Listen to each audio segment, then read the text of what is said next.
ನಮಾಮಿ ಶಂಕರ ಸದಾಶಿವ ಸಮಾರಂಭಂ ಶಂಕರಾಚಾರ್ಯ ಮಧ್ಯಮಾಂ ಅಸ್ಮದಾಚಾರ್ಯ ಪರ್ಯಂತಂ ವಂದೇ ಗುರು ಪರಂಪರಾಂ ಶ್ರುತಿ ಸ್ಮೃತಿ ಪುರಾಣಾನಾಂ ಆಲಯಂ ಕರುಣಾಲಯಂ ನಮಾಮಿ ಭಗವತ್ಪಾದಂ ಶಂಕರಂ ಲೋಕಶಂಕರಂ.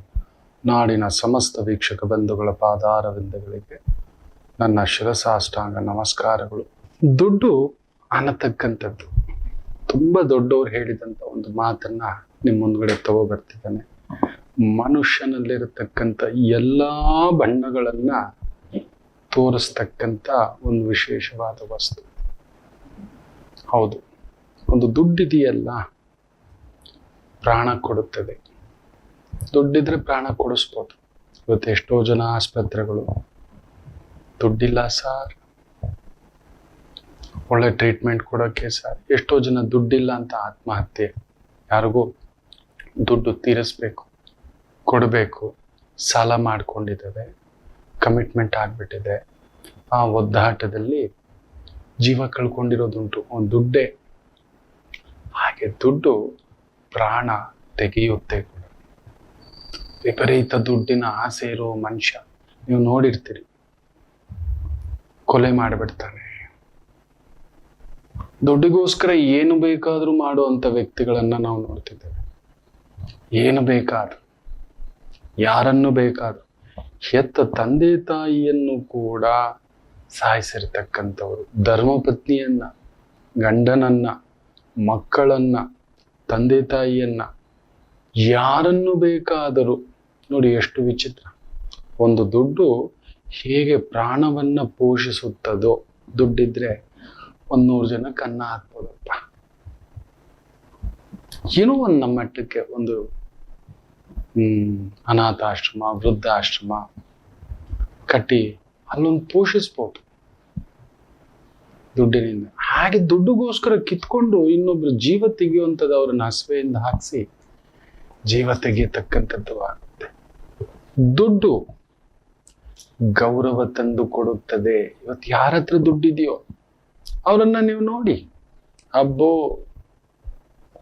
ತುಂಬಾ ಜನ ಹೇಳ್ತಾರೆ ದುಡ್ಡಿಲ್ಲ. ಅವೆಲ್ಲ ಇಲ್ಲ. ನಿಮ್ಮ ಬಳಿ ದುಡ್ಡಿದ್ದರೆ ಬಾ ನೋಡೋನು, ಕುಬೇರ ಕಣೋ, ಲಕ್ಷ್ಮೀ ಪುತ್ರ ಕಣೋ, ಶ್ರೀನಿವಾಸ ಕಣೋ, ಸಪ್ತಗಿರಿವಾಸ ಕಣೋ, ಎಂತ ಮನೆ, ಏನ್ ಕಾರು, ಏನ್ ದೌಲತ್ತು ಅನ್ನತಕ್ಕಂಥದ್ದು ಹೇಳ್ತಾರೆ. ದುಡ್ಡಿದ್ದರೆ ಗೌರವ.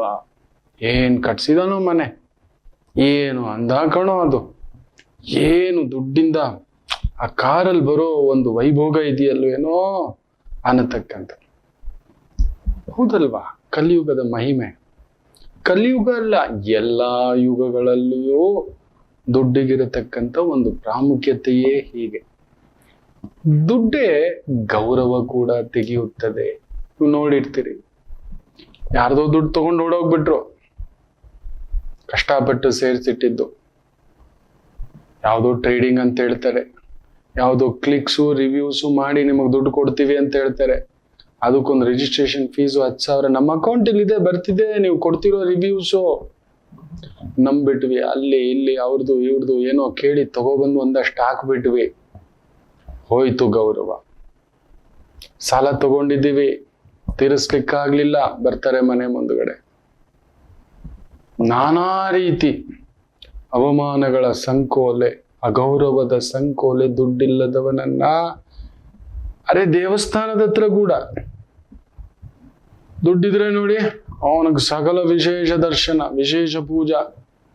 ಒಂದು ವಿಶೇಷ ದೇವಸ್ಥಾನದಲ್ಲಿ ವರ್ಷಕ್ಕೆ 25 ಲಕ್ಷ ಕೊಟ್ರೆ ನಿಮಗೆ ವಿಶೇಷ ದರ್ಶನ. ನೀವು ಇರೋವರೆಗೂ ನಿಮ್ಮ ಫ್ಯಾಮಿಲಿಗೆ ವರ್ಷದಲ್ಲಿ 3 ಬಾರಿ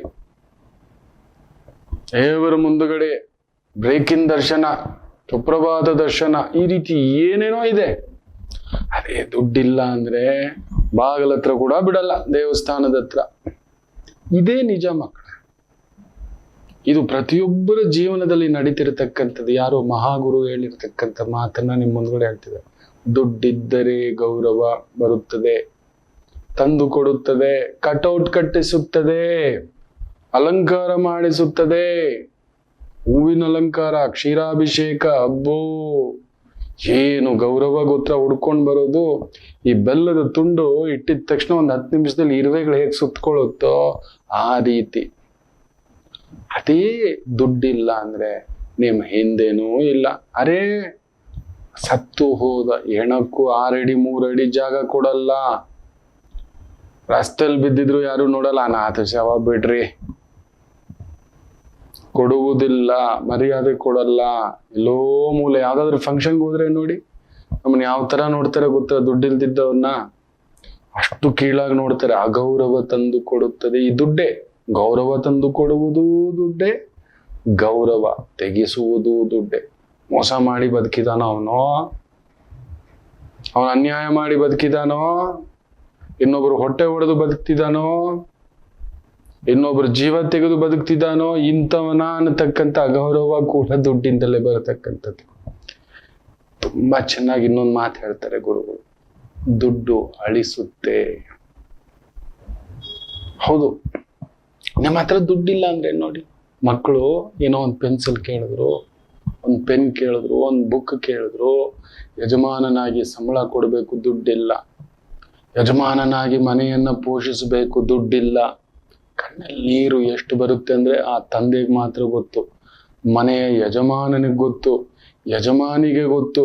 ನನ್ನ ಮಗನಲ್ಲಿ ಒಳ್ಳೆ ಆಟ ಇದೆ ಸ್ವಾಮಿ, ಒಳ್ಳೆ ಆ ಆಟಕ್ಕೆ ಹಾಕ್ಬೇಕು, ಒಂದು ಬ್ಯಾಟ್ ಕೊಡಿಸ್ಬೇಕಂದ್ರೆ ಇಲ್ಲ, ಒಳ್ಳೆ ಒಂದು ಕೋಚಿಂಗ್ ಕೊಡಿಸ್ಬೇಕು ಅಂದ್ರೆ ಇಲ್ಲ. ನನ್ನ ಮಗ ಫಾರಿನ್ ಹೋಗ್ಬೇಕು ಅಂತ ಆಸೆ ಪಡ್ತಿದ್ದಾನೆ, ನನ್ನ ಮಗ ಮೆಡಿಕಲ್ ಓದ್ಬೇಕು ಅಂತ ಆಸೆ ಪಡ್ತಿದ್ದಾನೆ, ನನ್ನ ಮಗ ಇಂಜಿನಿಯರ್ ಮಾಡ್ಬೇಕು ಅಂತಿದ್ದಾನೆ, ನನ್ನ ಮಗಳು ಒಂದು ಬಿಸ್ನೆಸ್ ಮಾಡ್ಬೇಕು, ಒಂದು ಬೋಟಿಗೆ ಹಾಕ್ಬೇಕು ಅಂತಾಳೆ. ನಮ್ಮ ಹತ್ರ ದುಡ್ಡಿಲ್ಲ ಗುರುಗಳೇ ಅಂತ ಎಷ್ಟೋ ಮಂದಿ ಬಿಕ್ಕಿ ಬಿಕ್ಕಿ ಅಳ್ತಕ್ಕಂಥದ್ದನ್ನು ನೋಡಿದ್ದಾನೆ. ಹಾಗೆಯೇ ದುಡ್ಡು ನಗಿಸುತ್ತೆ, ದುಡ್ಡು ನಗಿಸುತ್ತೆ.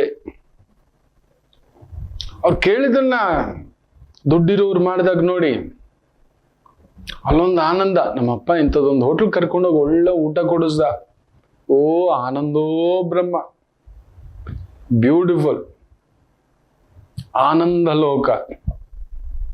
ದುಡ್ಡು ನಗಿಸುತ್ತದೆ, ಖುಷಿ ತಂದು ಕೊಡುತ್ತೆ. ದುಡ್ಡಿದ್ದವ್ರ ಹತ್ರ ಅದೊಂದು ಖುಷಿ. ದುಡ್ಡೇ ದುಡ್ಡಪ್ಪ ಅಂದ ನಮ್ಮಪ್ಪ. ಹೌದು, ದುಡ್ಡಿಲ್ದವನನ್ನ ನೋಡಿ ಅವನೆಲ್ಲೋ ಒಂದು, ಹೇಗಪ್ಪ ಈ ಮನೆ ತಿಂಗಳು ಬಾಡಿಗೆ ಕಟ್ಟೋದಪ್ಪ, ತುಂಬಾ ಕರೆಕ್ಟ್ ಟೈಮ್ ಕೊಡ್ತಿರ್ರಿ ಬಾಡಿಗೆ ಅಂತಾನೆ ಓನರು. ನಕ್ಕೊಂಡು ಹೇಳ್ತಾನೆ, ನಿಮ್ಮನ್ನ ಕರೀತಾನೆ, ವಿಶೇಷ ಉತ್ಸವಕ್ಕೆ ಕರೀತಾನೆ, ಫಂಕ್ಷನ್ಗೆ ಕರೀತಾನೆ. ದುಡ್ಡಿದ್ದರೆ ಎಲ್ಲರೂ ನಿಮ್ಮ ಹಿಂದೆ, ನಿಮ್ಮ ಆ ನಗುವಿನಿಂದೆ. ಅವನ್ ಏನ್ ಮಾತಾಡಿದ್ರು ಕೂಡ ಅದೊಂದು ಆನಂದವೇ. ದುಡ್ಡು ನಗಿಸುತ್ತದೆ. ಮಕ್ಕಳ ಕಣ್ಣಲ್ಲಿ, ಯಜಮಾನಿಯ ಕಣ್ಣಲ್ಲಿ, ಯಜಮಾನನ ಕಣ್ಣಲ್ಲಿ, ವರ್ಕರ್ಗಳ ಕಣ್ಣಲ್ಲಿ, ನಮ್ಮ ಯಜಮಾನ ಟೈಮ್ ಸರಿಯಾಗಿ ಕೊಟ್ಟಪ್ಪ ಪುಣ್ಯಾತ್ಮ, ಅಲ್ಲೊಂದು ನಗು. ಅದರಲ್ಲಿ ಏನೋ ಜೀವನ ಕಟ್ಕೋತಿದ್ದೀವಿ, ಅಲ್ಲೊಂದು ನಗು. ದುಡ್ಡೇ ದೊಡ್ಡಪ್ಪ. ಹೇಗೆ ಅಳಿಸುತ್ತೋ ದುಡ್ಡಿಲ್ಲದಿದ್ದಾಗ, ದುಡ್ಡು ಬಂದಾಗ ನಗು ತಂದು ಕೊಡುತ್ತದೆ. ಹಾಗೆಯೇ ದುಡ್ಡು ಒಳ್ಳೆಯದನ್ನು ಮಾಡಿಸುತ್ತದೆ. ಎಲ್ರಿಗೂ ಅಂತ ಸೌಭಾಗ್ಯ ಸಿಗೋಲ್ಲ.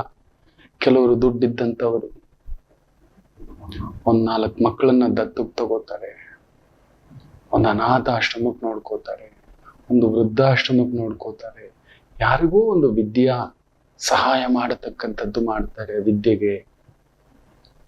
ಹೌದು ಅಲ್ವಾ? ಒಳ್ಳೇದು ಮಾಡಿಸುತ್ತೆ. ಅಲ್ಲೊಂದು ನೆರಳು ಕೊಡಿಸುತ್ತೆ. ಒಂದು ಚೌಟ್ರಿ ಕಟ್ಟಿದ್ದಾನೆ ಪುಣ್ಯಾತ್ಮ, ನಿತ್ಯ ಕಲ್ಯಾಣ. ನೀವಿವತ್ತು ಕೈವಾರ ಕ್ಷೇತ್ರ ಇದೆಯಲ್ಲ, ಯಾರು ದುಡ್ಡಿರೋರಪ್ಪ ಕಟ್ಟಿಸಿದ್ದಾರೆ, ನಿತ್ಯ ಕಲ್ಯಾಣ. ಅಲ್ಲಿ ನಿತ್ಯ 100 ಕಲ್ಯಾಣಗಳು ಒಂದೊಂದು ಬಾರಿ ನಡೆಯುತ್ತೆ. ನೀವು ನಂಬಲ್ಲ ಮಕ್ಕಳೇ, ನೀವು ಯಾವತ್ತಾದ್ರೂ ಜೀವನದಲ್ಲಿ ಅಂಥದ್ದೊಂದು ಕಲ್ಯಾಣವನ್ನ ನೀವೆಲ್ಲೂ ನೋಡಿರೋಲ್ಲ. ನೀವು ಕೈವಾರ ಕ್ಷೇತ್ರಕ್ಕೆ ಒಮ್ಮೆ ಭೇಟಿ ಕೊಟ್ಟು ನೋಡಿ. ಬೆಂಗಳೂರು ಕಡೆ ಬಂದ್ರೆ ಇಲ್ಲಿಂದ ಒಂದು 70-80 ಕಿಲೋಮೀಟರ್ ದೂರದಲ್ಲಿದೆ ಆ ಮಹಾಕ್ಷೇತ್ರ. ಅಲ್ಲಿ ನಿತ್ಯ ನಡೆಯೋ ಆ ಕಲ್ಯಾಣಗಳ ಆ ಆನಂದವಿದೆಯಲ್ಲ, ನೋಡ್ತಿದ್ರೆ ನಾವೆಲ್ಲ ಮರೆತೋಗ್ತೇವೆ. ಇಷ್ಟು ಒಂದು ಅದ್ಭುತವಾನತಕ್ಕಂಥ ಆ ವಾಲಗಗಳು ಅಲ್ಲಿ ಮುಗಿಸೋಷ್ಟರಲ್ಲಿ ಇನ್ನೊಂದ್ ಕಡೆ ಅಲ್ಲಿ ನೋಡ್ಬೇಕು, ಹಸಿರು ತೋರಣಗಳು. ಅಲ್ಲಿ ಪ್ರತಿಯೊಬ್ಬರ ಕಣ್ಣಲ್ಲೂ ಆನಂದವೇ. ದುಡ್ಡಿದ್ದರೆ ಒಳ್ಳೆಯದನ್ನು ಮಾಡಿಸುತ್ತದೆ. ಯಾರೋ ಒಂದ್ 4 ಜನಕ್ಕೆ ದಾನ ಮಾಡ್ಬೋದು, ಧರ್ಮ ಮಾಡ್ಬೋದು, ಧರ್ಮಛತ್ರ ಕಟ್ಟಿಸ್ಬೋದು, ವಿದ್ಯೆ ಓದಿಸ್ಬೋದು, ಬದುಕು ಕಟ್ಟಿಸ್ಬೋದು, ಕೈಯಿಂದ ಕೊಡಬಹುದು. ಹೌದಲ್ವಾ? ಹಾಗೆಯೇ ದುಡ್ಡು ಅನ್ನತಕ್ಕಂಥದ್ದು ಕೆಟ್ಟದನ್ನು ಕೂಡ ಮಾಡಿಸುತ್ತದೆ. ದುಡ್ಡುಗೋಸ್ಕರ ಏನೇನ್ ಕೆಟ್ಟದ್ ಮಾಡಿಲ್ಲಪ್ಪ ಮನುಷ್ಯ. ಗಂಡ ಸತ್ತೇ ಇಲ್ಲ, ಸತ್ತೋಗಿದ್ದಾನೆ ಅಂತ ಹೇಳಿ ಪಾಲಿಸಿ ತಗೊಂಡಿರೋರು ಎಷ್ಟು ಜನ ಇಲ್ಲ. ತಂದೆ ತಾಯಿ ಹತ್ರ ಬೇರೆ ಏನಕ್ಕೂ ಸೈನು ಅಂತ ಹೇಳ್ಬಿಟ್ಟು ಗಿಫ್ಟ್ ಡೀಡು ಮಾಡಿಸ್ಕೊಂಡು ತಮ್ಮ ಹೆಸರು ಮಾಡಿಸ್ಕೊಂಡಿರೋರಿಲ್ಲ. ದುಡ್ಡುಗೋಸ್ಕರ ಕೆಟ್ಟದ್ದು. ಇವತ್ತಿಗೂ ಒಂದು ಬಹುದೊಡ್ಡ ಬೆಂಗಳೂರಿನ ಒಂದು ಬಹುದೊಡ್ಡ ಕಲಾವಿದ ಆತ, ಫಾರಿನರ್. ಆತ ಬೆಂಗಳೂರಲ್ಲಿ ನೆಲೆಸಿರ್ತಾನೆ, ಕನಕಪುರ ರಸ್ತೆ. ಎಷ್ಟೋ ದೊಡ್ಡ ಎಸ್ಟೇಟ್ ಅದು. ಕೆಲಸಕ್ಕೆ ಸೇರಿರ್ತಕ್ಕಂಥವ್ರು ಅವರ ಹೆಸರಿಗೆ ಏನ್ ಬೇಕಾದ್ರೂ ಮಾಡಿಸುತ್ತಾರೆ. ನಾನು ಕಣ್ಣಾರೆ ನೋಡಿದ್ದೇನೆ. ಉತ್ತರ ಭಾರತದಲ್ಲಿ ನೀವು ನಂಬಲ್ಲ, ಬರೀ 10 ರೂಪಾಯಿಗೋಸ್ಕರ ಕೊಲೆ ಮಾಡಿರ್ತಕ್ಕಂಥವರನ್ನು ನೋಡಿದ್ದೇನೆ. ಏನು ಇದು ಅನ್ನತಕ್ಕಂಥದ್ದು. ಇಷ್ಟು ಓಲೆ ಇದ್ರೆ ಕಿವಿ ಕುಯ್ದಾಕ್ಬಿಡ್ತಾರೆ. ದುಡ್ಡುಗೋಸ್ಕರ ಕೊಲೆಯೂ ಕೂಡ, ಅಷ್ಟು ದೊಡ್ಡ ಬೀಭತ್ಸ ಕೆಟ್ಟದನ್ನು ಕೂಡ ದುಡ್ಡು ಮಾಡಿಸುತ್ತದೆ. ಒಂದೇ ಒಂದು ಈ ಬಣ್ಣದ ಕಾಗದ ಮನುಷ್ಯನಲ್ಲಿರತಕ್ಕಂಥ ಎಲ್ಲಾ ಬಣ್ಣಗಳನ್ನ ಹೊರಗಡೆ ತೆಗೆಯುತ್ತೆ. ಹೌದೋ ಅಲ್ವೋ? ಈ ಒಂದು ಬಣ್ಣದ ಕಾಗದ, ಅದು ನಾನಿರ್ಬೋದು, ನೀವಿರ್ಬೋದು, ಎಲ್ರು. ಆ ಭಗವಂತ ಕೂಡ ನೋಡಿ ಸುಮ್ಮನೆ ಇದ್ದಾನೆ. ಭಗವಂತ ಇರುವವರಿಗೆ ವಿಶೇಷ ದರ್ಶನ, ಇಲ್ಲದಿರೋವರಿಗೆ ಮಾಮೂಲಿ ದರ್ಶನ. ಇದು ನಿಜವೇ. ಭಗವಂತ ಕೂಡ ಸುಮ್ಮನಾಗ್ಬಿಟ್ಟಿದ್ದಾನೆ. ಮನುಷ್ಯನ ಈ ಗುಣಗಳನ್ನ ನೋಡಿಕೊಂಡು ನಿರ್ವಿಕಾರ ಭಾವವಾಗಿ ಏನೋ ಮಾಡ್ಕೋ ಹೋಗೋ, ನಿನ್ನ ಕರ್ಮ ನೀನು ಅನುಭವಿಸ್ಕೋತೀಯ. ಯದ್ಭಾವಂ ತದ್ಭವತಿ ಅನ್ನತಕ್ಕಂಥ ಒಂದು ರೀತಿಯಲ್ಲಿ. ಹೌದು ಅಲ್ವೋ ಹೇಳಿ ಮಕ್ಕಳು?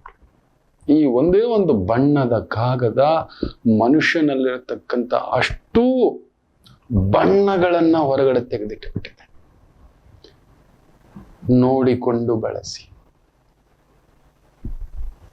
ನಿರ್ವಿಕಾರವಾಗಿರಿ, ಸ್ವೀಕಾರ ರೂಪದಲ್ಲಿರಿ. ಏನಿದೆಯೋ ಅದು ನಿನ್ನದು. ಈ ದುಡ್ಡು ನಮ್ಮನ್ನ ಅಧಪತನಕ್ಕೆ ತಳ್ಳಿಬಿಡುತ್ತೆ. ವಿಪರೀತ ದುಡ್ಡಿನ ಮೋಹ, ವಿಪರೀತ ದುಡ್ಡಿನ ಆಸೆ ಪಟ್ಟಿರ್ತಕ್ಕಂಥವರಿಗೆ ನೋವು ತಪ್ಪಿದ್ದಲ್ಲ, ಬಾಧೆ ತಪ್ಪಿದ್ದಲ್ಲ.